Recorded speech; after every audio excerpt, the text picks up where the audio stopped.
What's good, y'all, and welcome to another vid. Today's topic, the legendary Lord Hero pick that can be obtained by beating stage 19 in gear rate 1, 2 and 3, which allows you to pick from any of the standard lords available in this game, and we're going to be talking about who obviously are the best choices, be it awakenings, be it just getting the units, and also for those of you super sneaky that from all the way back still have the summoning issue compensation selector, you can use that and this to probably fill out 2 more lords if you still haven't used that one yet, but without further ado, let's talk about the most obvious part, and that is, if you don't own any of these, rather pick someone you don't have than pick an awakening for someone you do have.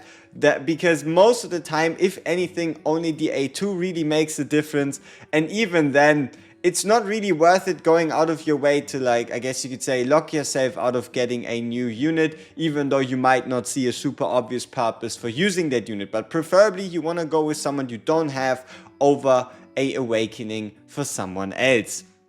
But we might as well, for the purpose of this, assume you don't have anyone, or you have the ability to pick anyone. So who would be the best one out of all of them? It would most definitely have to be Torodor. Torodor, he's just been at the top ever since. He's just a fantastic tank. His revive combined with the death reduction. Yes, there's now been new champions coming out and the like, but he's still a lord. He's still king of what you could say the strongest, or at least second, maybe third strongest faction in the game in Nightmares, which was just obviously just getting stronger and stronger for no reason. But overall, he's a solid tank, even though he is a little bit costly. Solid tank, beautiful defense reduction, just a pleasure to have for pretty much any game mode, even though you might also find times where you're not even going to place him. The only reason you wouldn't go for Torodor is because you already have a Raigar, then you don't need a Torodor. If you have a Raigar, you don't have to go for Torodor and you can pick someone else. But Torodor, overall, just a very, very nice pick. Better said, the best pick. Then we have his awakenings. This one is not that important. This one is alright-ish, but it's just a 20 attack speed increase, and the higher you go in attack speed, the less it's worth it. These ones also aren't all that important. And I mean, this one, sure, if you want to play like high-end GVG, or if you really don't want to bother with your Torodor, getting him to A5 and having the ability to trigger the full HP and rage restore twice, it can obviously help a little bit. Now, finding the second strongest out of these units can be a little bit difficult, so why don't we just, I guess, talk about them more as strong units to pick. So let's go with Aracha. Aracha had her recent rework, making her better. She has all these other pieces like her exclusive equipment. She has her exclusive gear to support her. And overall, if you don't yet have a legendary Piercer Lord, going with Aracha is basically the next best thing you should do. If you don't have Yova, going with Aracha, she does really help out. Even specifically about, let's talk about content, if you have the tower, if you want to climb the tower, the 35, now 40 stages, then having Aracha is also very, very useful in places where you do need that Piercer Lord for your Hex, for your Silas, and you just don't have a Yova at hand. And yeah, they really turned into a bit more of a useful unit. Still not crazy useful, but overall the fact that you can now inflict poison more reliably, you have the nice stuns, you have the bit of the delay, and then obviously you have the awakenings with the A1, just pretty much increasing the ult damage, which would be permanent if you have the exclusive artifact equipped. Then you also have the A3. So if somehow, for some reason, you wanna play the poison comp because you have yourself a Numera and you have yourself a Vorn, and you can get to A3 Aracha with picking this Aracha right here, it's honestly not a terrible idea. So what that basically means is that obviously she can pretty much keep up the 10 stacks on her own, but then also inflict acute poisoning, which is that debuff that just really kind of boosts that poison faction all the more. So if for some reason you're sitting on, I don't know, I guess an A1 Aracha, and then you have a legendary Lord Soulstone, and you can pick her and her copy. It wouldn't be the worst thing in the world, though naturally getting there would be by far the most effective. But overall, Aracha I would probably say is the number 2 pick, especially if you're missing a Yova. Having a legendary Piercer Lord is always very, very effective, and let's not belittle her effect here. For every 1 tile away from the target increases their damage by 5%, so it's just a nice and solid damage boost. So, alright, now... probably just based on relevancy, I would say it's gotta have to be Morrigan. So, AoE units are getting more and more popular. So before this we never really had any endgame AoE content because it never worked. It was all single target, high damage. Now we have Gear Rate 1 obviously going up to 24. We're going to get Gear Dungeon 1 going higher than stage 10 at some point later down the line. We have the Cultist faction try that has been newly added. We have the new Guild Boss 3, right? Or I guess Guild Boss 2 Fight 3 Zerbus. So this guy is AoE, and then obviously you have Morrig's Hall of Illusions, which also does work towards AoE. And let's not kid ourselves, as nice as they try to make Demi as a Lord, Morrigan is more than enough as a Lord for the Cultist faction. Does make you wonder, are they going to introduce a third one? Who knows? So, here we have Morrigan. Overall, nothing really changed with her kit. Always kind of the same, but she does have exclusive gear, she does have an exclusive artifact. Both of those are incredibly good at making her deal more damage, and she's just overall a solid unit. Awakening wise though, I would say just stay the hell away from it, right? If you have a Morrigan, I don't see a reason for you to actually go for more, like, yeah, I don't think you want to go for more Morrigan Awakenings. It's just kind of wasted love. It doesn't really do as much as you would expect it. Sure, if you have every other Lord at A2 or the more popular ones, and then you just need that 5% AoE damage increase, sure, that's fine. But outside of that, not really the biggest priority. But yeah, I would say Morrigan is probably third best here. Then let's talk about Watchers. So, yes, you could say one of the reasons why Watchers is so strong is because of Ingrid, and you would not be wrong. But overall, Watcher faction, it just became better and better over time. Like, we have highlights like Wukong, Kigiri, you can count Lucius in there. Alora got her buff for full invisibility, which is pretty funky. You have Diao. Diao is just rising them up and up. You also have Neza in there, and you do have Talon in there too. So a bunch of very, very strong, just, yeah, Watcher people. And then having a lot to go alongside of that is overall pretty nice. And something else on top of that is just the fact that Laya can pretty much work with anyone. In that if you have an Eloin on the field that gives the rage percentage, it doesn't conflict, right? It doesn't really conflict with Laya because Laya's rage regen is going to be stronger if you upgrade her, and she's also going to have that temporary 10% rage boost. So overall, you can just get out more ultimates if you have her on the field. She has solid heals, not the craziest in the world, but solid heals. And this one is also very, very sweet.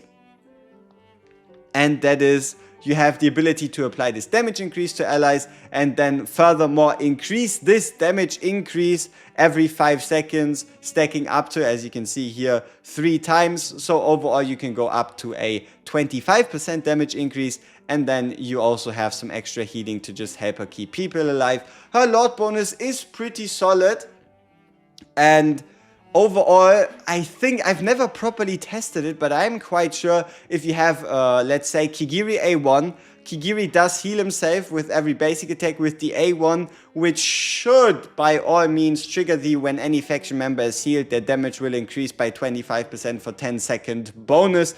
And also, most of the time, if you go into any endgame content, you're kind of required to have a healer on everybody else 24/7, otherwise you're just gonna die. So, yeah, there we go. And then here, periodically increases the faction team members' damage and healing bonus by 50% for 20 seconds.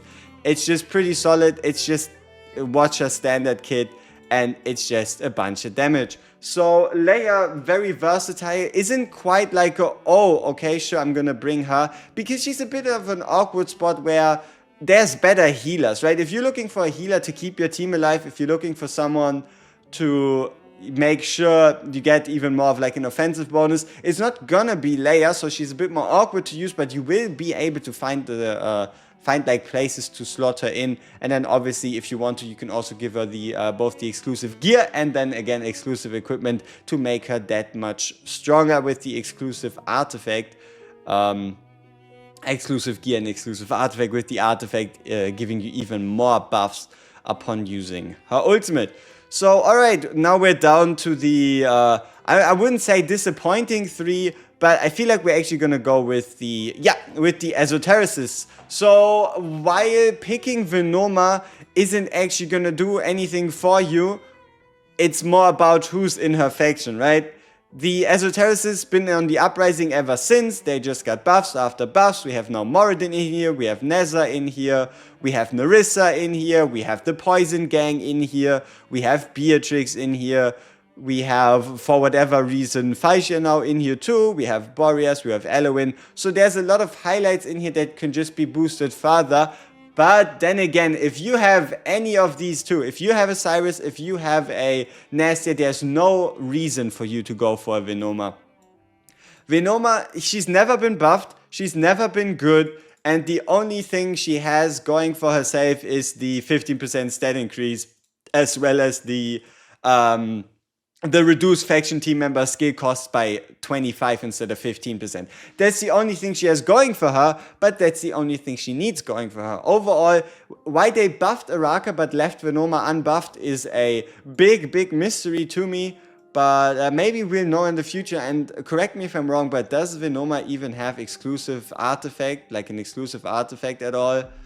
I don't know. And also she has this Cobra, but she doesn't poison. It's just a weird shenanigan. Still, I would rank her above. And yeah, let's talk about the last two factions. Or I guess we could quickly check out the Awakenings once again, just for like completionist's sake. But I mean, please don't awaken your Venoma with this, alright? Like, no, please don't. Okay, that brings us to the second to last faction, second to last unit to talk about. And I guess a bit of more of a problematic one in that he did get a buff, right? He also has now this Infernal Rage where he inflicts burning. It's been a bit on the low. I find it so interesting that Twinfiend did get his buff. He now has like his better artifact. He has exclusive gear. But nobody ever really talked about him, checked him out again, or gave him any value whatsoever. Overall, if you think about Twinfiend, you think about Sorkudins just being that much better and Twinfiend having absolutely zero value whatsoever. So if you have a Sorkudins, please don't go for a Twinfiend.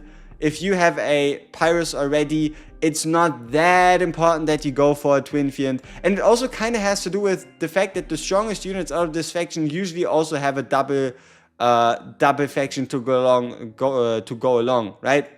Like if you want to run Hex, just run them with a Piercer. Want to run Diao, run her with a Watcher. Want to, I don't know, run a Lyra, run her with an Esotericist. Like, there's some nice units in here too, though. You have Phineas, you have Zillitu, even though Zillitu and Phineas are kind of very similar in what they do. And obviously you have Fercy and Aelin, but those can absolutely be run outside of their factions. Same with Setram, because they'll still be able to provide value. I feel like we could potentially check out Twinfiend more in detail after his changes and see if anything big changed, right? With the him changing to Infernal Rage and having all these awakenings. Like, for example, I even forgot, right? I even forgot that this whole thing was a thing. And hey, I mean, A5 during the effect of Infernal Rage, you increase rage region.